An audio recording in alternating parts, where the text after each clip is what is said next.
All right, welcome everyone. We're Semblance of Sanity. I'm Caleb. I'm Jacob. And we're here with Run with the Wind, episode 2. Right, there's no season 1. It's all apparently one season, and the show ends with this season. I have been told, and You're sad. I am sad. But that means that we get a fully resolved story in this one package, which is pretty cool. That is awesome. I'm a bit excited for that. It makes a lot more sense now why they decided to give us 10 characters' names in the opening first episode. And given that we now have been informed of what the Hakone Ekiden actually is, that makes a lot more sense, because I can imagine it'd be a little bit difficult to have something after that. Right, because this thing is not only like a long, maybe marathon style run. No. It is a 10-person, each person's running a half marathon relay race. Basically. Yeah. It is 217.1 kilometers, which is around 135 miles, I believe. Right. It's a round trip from Tokyo to Hakone. It is a university relay race, which means, university students, probably only and stuff like that. But it's held from January 2nd to January 3rd. So it's a 2-day whole thing. Which makes sense, because that's a very long way. Yep. It has the 4th longest distance in the relay road race currently being held. And it's extremely popular among student sports competition in Japan due to the television broadcast that began broadcasting in 1987. So this is a huge deal in Japan. Hence why our main character was like, the hell are you saying? We're going to do the what now? Right. You're crazy. But I'm almost curious if this is one that is so big, though, that might actually, where they invite other students, essentially, from other schools outside the country even to come in and run this. Because this is insane. Maybe. That is insane. That's a very long way. And given that it's such a long way, you could field so many runners. Because you only have one every 13.5 miles, essentially, or every 21.71 kilometers, So it's like, you'd see almost no one on that run, really. Yeah. Especially if you're like the 3rd or 4th person in the relay. Exactly. We better get these relationships and friendships firmly established, because once the race starts, which will probably be at the end of the show, granted, they're only going to see like the one person that gives them their baton or whatever, and then the one person that they hand it off to. So, yeah. In a lot of ways, the idea that this is something that is so big that goes beyond them as individuals, meaning that the individual running skill means very little in the grand scheme of things. You got to have everybody be really good. Yeah, that means even Nico-chan senpai, like he's gonna figure out how to figure out how to breathe. You have to figure out how to do some lung work there, because buddy, that's a problem. It's a problem on the running side of things. Just a bit. Yeah, exactly. Also, our resident otaku, the prince, might also have some muscular atrophy that has to be overcome. No, I'm sure he definitely gets out of his room on a regular basis for extended periods of time. Right, to take a piss and, get food. Yeah. I know that life. Yeah, for sure. But that definitely doesn't feel like what we have right now. Just in general, all over. Anyways. Yeah, stay sane out there, guys. Yeah. But we also apparently have a very important coach, or ex-coach, or their coach, basically. That is Mr. also Hazuki. their landlord. Yeah, is also their landlord, who will be probably willing to train them if Haiji is as persuasive with Kurahara as he is with just everyone else. Exactly. So, yeah, that's our main character, Kurahara, sandwich thief and out of money. And apparently has flawless running form.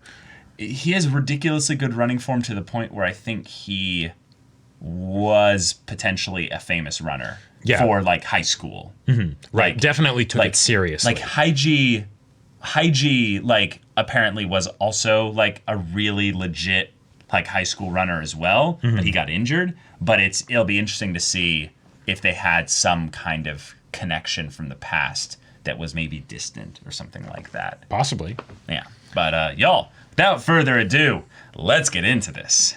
All right, everyone, now be sure to go check out the reaction portion of the video in the description below, then come back here for the discussion.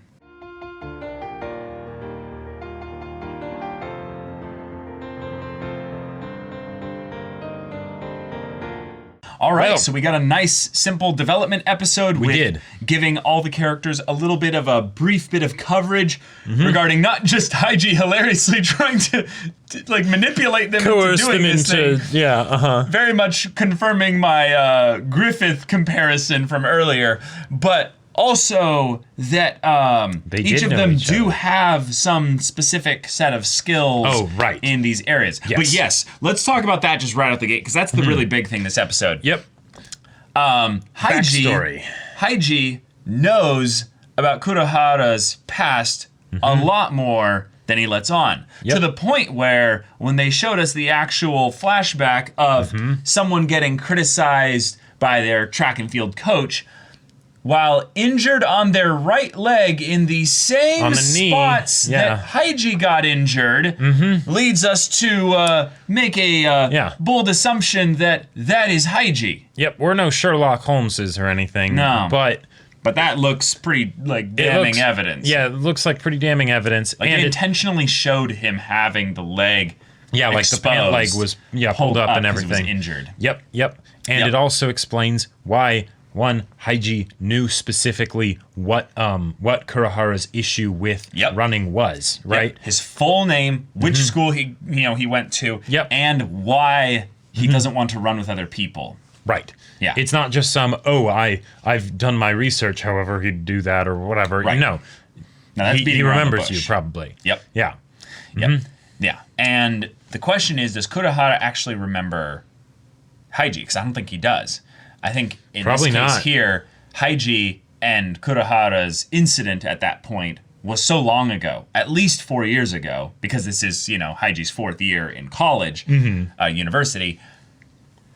Yeah, you don't necessarily remember people from high school that you weren't necessarily friends with after that long of time, especially if maybe even in the places where you did interact with them, they didn't stand out in a particular way. And what I'm guessing it probably was is that it was something where Haiji was overworked himself, and that's how he got injured. But that specifically he was doing that to try and be as good as Kurahara. Yeah, right? He was trying to attain something that was beyond his capacity to achieve. Right. And thus, his little line in the beginning of this episode of, you can achieve your dreams if you try. And it's not true. Like, let me just say, I'm all about going after your dreams and stuff. Yeah, you can do a lot. You can get very far. But no, that is not a definite, accurate, truthful statement.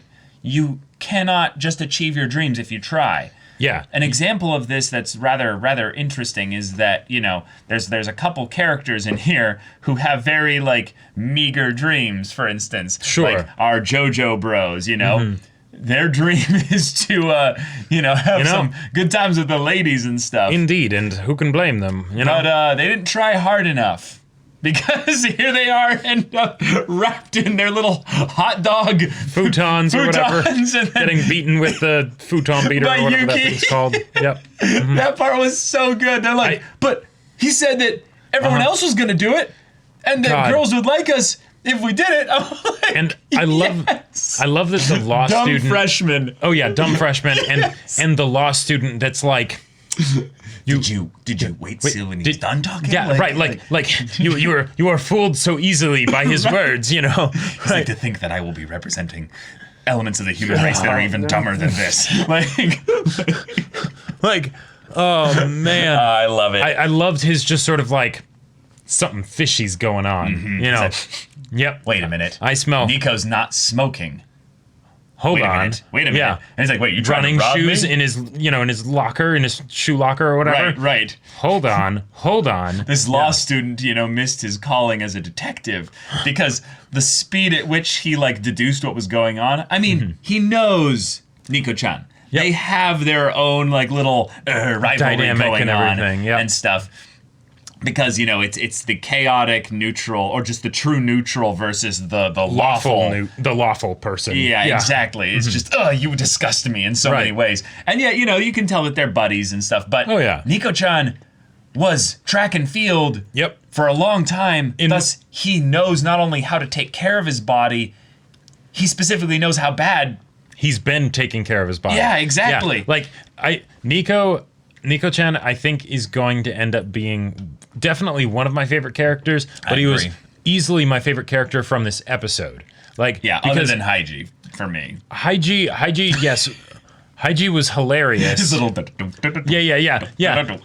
I think my favorite one is when he just slid over on the chair. Right. like that was just like, okay, all right. Oh my God. All right. And being like, hey, job applications. Well, you know what would make you stand out? Oh my God. If you ran a crazy relay race, because that's like, and I get that. Yeah. Like if you can say, hey, you want someone that's hardworking and disciplined? Right. I, with 9 other buddies, I ran a 200, kilometer race. Yep. I did that. They'd be like, then it's like, oh, okay, this guy knows how to actually put his nose to the grindstone. Right. So it makes sense. But yeah, it's something you put on the resume. It's pretty cool. Yep. But it's very much coming with an agenda. Like this guy's manipulative absolutely. as hell. Yeah. I love how terrified a bunch of them are of him, and then you'll see like the glint in his eyes. He's like, Musa, Musa, and he's like, oh, and Musa's just too nice to be able to say no. It's like, oh no, like that's a legitimate problem to have. Like Musa, coming from someone that is like constantly having to deal with that, where I'm like, no, I don't want to do that. Right. It's hard. It's hard saying no. Yeah, it's knowing that place, when you're in that place as a friend where you can be like, come on, I know you want to. Like come on, it'll be great. No, don't give me that shit. We're doing this. Right. Like, oh my God. Oh my God. And then of course when all else fails, when you really, really need to turn up the pressure, just say, hey, this is sort of the place for the track and field club to stay. Yeah, we're not going to tolerate your. It's not my fault. Style. It's just a policy thing. We have to make sure if we make an exception for you, that's not fair to everyone else. Right. And yeah. And given that he came to the Prince came to the bath, I believe he's still not technically on the track and field team yet. I think that was more of a thing of just that the bath was broken because of Haiji. Because of Haiji's like, oh my God, we're all here. That's crazy. Yeah. Although so, I think because he did show up at the boxes at the end too. Yes. So it's going to be a gradual process there. Sure. Did he mention in the last episode though that like as a part of the contract of like staying here, they technically already did join the track and field club or something like that? I think they did. Yes, but I think what that was more of a thing of where even if you have that in the contract, I think it's more that you're going to join it because that's a contract that they go with him. That is not a contract that they go necessarily through the school. Sure. So they need to go and actually sign up with the school's official thing. And his thing in the contract is that I can break your lease if you're not on the track and field team. And we've all sort of been letting it slide until now, but now that there's something I actually wanting to do, I'm coming to collect. Yeah. Exactly. But he only uses that tactic on Prince because it's the one thing that's actually really helpful. Really terrifying for him. Effective, yes. And that he will not budge for literally anything else. He skipped past him when it came to the running talent and things like that, so. Well, I mean, I like that was brought up, is that actually of all the people they're there, the one that spends all their time in their room is actually the one that has no correlating skills with regards to just running. Big surprise. And I really feel for people with this because there's this joy that I get from running when I'm like actually like in it, Yep. Because I think before you start to run, running is no one likes nasty. To run. No one really likes it. Yeah. But there is a negative honeymoon period basically with running. Oh, okay. Where instead of it being all great in the beginning and then it sucks gets in the horrible beginning, later, and then sucks in the beginning for about, I don't know, depending on how frequently you do it, probably about the first like 5 to 10 times that you go running. Sure. Not really even that many times. What kind of running you're doing, whether just it's jogging, man. Just jogging. Yeah. But I think this is me because I have a couple like physical attributes that make it a little bit easier to run. Like I'm long legs, I'm tall, a little bit lankier in general. Although running definitely helps maintain that. But that's a thing. Like I was running as a kid. A ton. Like a ton. Like I was running from age 4 and 5. Oh yeah, you were running everywhere. Yeah, I was running everywhere. I was Yeah, a little me. gremlin. I was not that kind of person. I am very much of the opinion that running, unless it's for a game, which for a game, yes, or for survival. or for survival, right? It's I've pointless. seen you run where you were scared. And yeah, You book it. Man. I'll book You're it, taller than me. but other than that, no. Like at best, I better be listening to something, just as an excuse or something like that, because otherwise it's just the worst, especially if you're on a treadmill. Like treadmills are just It's like your guts in the abridged thing. Why am I here? What am I doing here? What am I doing here? Yeah, what are any of us doing here? Yep, exactly. The Meaning of Life by Jacob. Yep, it's just no.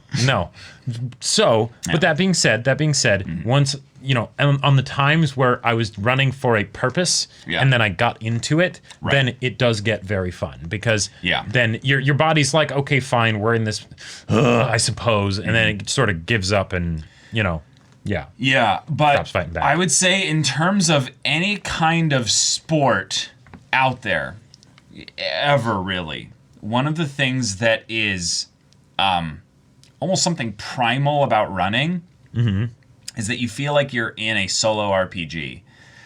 Like That's a very particular metaphor. No, I'm using this because I think a lot of people watching will probably get what this feels like. When you're in an RPG with other people, you're kind of comparing your stats and stuff, and it's kind of a flex thing. But when you're in a solo RPG where you're just against the environment and the NPCs in there and stuff like that, every little increment is like, oh, I'm never going to have to. Yeah, it's easier to be present and not like. Or no, it feels so much more cumulative. Oh, because when you're playing against other people in the PvP kind of zones, basically, they have a pace that could just be faster than you, and it gets and then depressing. it's the oh shit, well I can't actually keep up with that person's speed. Exactly. But when you're running, most of the time when you're running, you're by yourself. Sure. But then you can get into this zone of where you're like, my mile or my kilometer or whatever, my 5K or whatever you're doing, it just got 20 seconds faster. What's going on? Well, and 20 seconds faster, that's a big increase. Well, I think you'll see jumps like that actually usually in the beginning. The increases in your speed usually are very big in the beginning when you're figuring out how to... This kind of thing, Yeah, exactly. And then once you start to reach your true limits and stuff like that, it starts to be more of a gradual... Yeah, that's a great point, yes. Yeah. But I'm just really excited to see these characters start to experience the struggles, trials that comes with that, but also the excitement. And I think that's something that I would love to have Prince, if he is a video game kind of, persuasive kind of persuasion kind of guy as well, where he's like, I just leveled up my dexterity. I think he's going to be the person that's just constantly dying. Yeah, in the OP they do kind of show it does seem to be that. Which I'm glad though, because that means that it's not going to be Nico-chan, because and I'm so proud of you already, my son. Nico-chan will be vice captain of Haiji's. Like he'll be the one where it's like, hey, come on, man. Come on. The whole idea of him going out on a run to get more smokes when he probably it's because smoking super addictive, super awful for you and everything, right? But the idea that he just decides on his own, essentially, yes, Haiji is definitely trying to convince him or whatever, but it was something that for the most part he just decided on his own. All right, I'm gonna do this. So he probably threw out, what he had, right? And then he's like, but I still want another smoke. Okay, cool. I'll go on a run. I'll run down to the store, grab them, get another pack, bring them back, get one, and just not light it. There you go. And it's like that's and he doesn't tell anyone he's doing this. None of them do. Yeah. But I love it because on one level, what's really cool about this is that, like you said, this is something that he decided to do himself. But it's also him kind of acknowledging that he's still he's still probably addicted to, you know, his cigarettes and stuff. Oh, yeah. But when he puts them in his mouth, he has this moment of where he's all like, ah, and then he kind of like pulls them out, I think, in the beginning part when they see him, or we see him, I guess that would be on the bed, I think. I believe so, yes. Yeah, he's like, you hurry up and have it easy. And then he sees the sneakers. Yeah. And then he lies down, takes it out. And then he kind of has this, no way. Yeah. Now, what I think this is, and this is something that I'm sorry, guys, I'm going to focus on these types of things constantly, is he's feeling the high coming off of running right now. He's literally, there's a small little just enjoyment you get out of just I just exerted everything in my body. My breath is a little bit gone, and he's like, all right, I put it away. I didn't need to. I need smoke there. Yep. Yeah. One of the things that a trainer told me when I was, you know, able to actually go to a gym, is that actually doing cardio after a workout, well, before is great to sort of prime you, get the blood flowing. Right. But after a workout is also really good too, because it basically changes up some of your hormone levels, and that's what causes the high of like the post run high. And that can actually be helpful for the recovery process. Yes. Because it you know, it's all little numbers and stuff to just, you know, help things go better, because that's a very important time right after a workout. Right. But and while I didn't do like running per se, it was more like fast, consistent walking, you know, like power walking. Even for that, I could definitely feel the, ooh, that felt good. I feel clear, you know, all of that. Right. I wanted to bring up something that felt a little bit interesting, is that Haiji brought up the twins and King playing soccer for 3 years and stuff like that, but we didn't actually see hold on. Wait, actually, no, I guess we did. I guess we did see something with that character. No, never mind. I thought he didn't show anything with Yuki for a second. Oh. But no, Yuki was the kendo tournament. Right, which I am, like, that was one of those ones where I'm like, I feel like that doesn't really pertain as much to running. Like, definitely for general cardio and being active and stuff. Yeah, sure, breath. Breathing. Yeah, okay, there you go. Yeah, but for running, that's still a lot of leg work. And totally. I think that overall raw leg muscles and stuff like that, most of these people aren't going to be that like jacked. Like, so a runner's calves and quads are hilarious to look at when you see them like fully like activated and running and stuff, because it's like, look at that spindly little, what's going on down here? It's basically, you see these little spaghetti arms going and stuff, and you're like, that's great. And then and you see the calves like bulging and stuff. And right. I don't know what it is. I don't know what it is for me. Oh boy. Okay, but like here we go. Calves, I just calves are so thick. Oh, good. I love it. But that is one of the things that this show definitely covers, is the idea that the character designs, all of the characters are at least fairly similar to that sort of runner physique, right? Yeah, that's true. None of them have like massive shoulders or anything like that, you know? Because you don't want that extra weight when you're running. No. These guys could theoretically qualify. The problem is they have a couple characters that are not wanting to do this and also are physically kind of incapable of doing this. Essentially. I don't see how Prince is going to qualify. But hey, that can be since they have 10 characters, right? And this is a decently long show, but just the one season for it, right? We'll probably get something where we switch focus from each character to each character, and by them being very different, having different skill sets, how do you make it, but, you know, how do you still make it so that when they're all doing the same thing, they all need to run the same amount of distance and everything like that? How do you make it so that you can see their individual struggles? Well, okay, this is one of the ways. One of them is just not built for running at all. So they are going to be the hardcore underdog at this. They won't even really want to be there, and they'll have the most struggle in that their specific goal will just area. be finishing. Right. And then for Not Nico, giving up. it'll probably be the thing of, okay, stamina running. Right. Right. Can I Not do this smoking. for more Yep. than, half of the Right. actual distance required? Can I keep off of my addiction so that I can actually do the training necessary in order to build up for the race? Because doing the race for one day, maybe he could get to the point where he could do that, but consistently putting in the effort to work up to it, that's probably going to be a lot tougher. That could be pretty hard. But yeah, a couple of them have athletic backgrounds and stuff, so they're actually going to do quite well in that regard. But God, Haiji, you are a fantastically terrifying leader, and you remind me so much of a more Griffith example of some of my rec captains and stuff for teams and stuff, where it's like, hey, you wanna go play?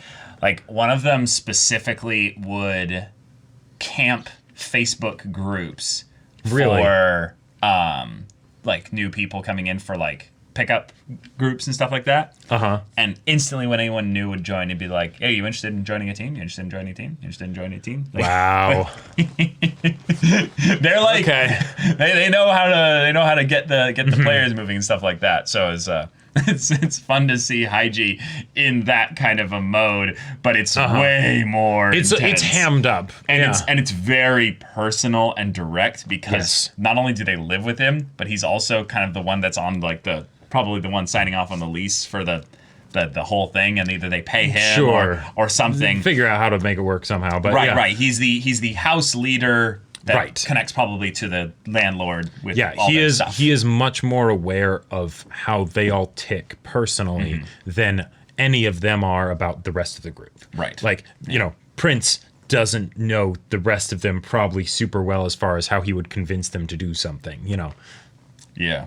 Yeah. Hence Probably why not. the manga club only has 3 members. Exactly. Well, him. 3 members that showed up to the thing there. If they're an That's official true. club, they need to have more than 3 people. I would think I'm so. sure that is the same Especially at at university. and at a university, you'd probably be able to still get a good amount of people. Oh, yeah, but plenty. Because people are much more secure in their passions and And stuff there's once they a got lot out of of stupid people. high school. Well, yeah, kind that of too. era. That too. Yes.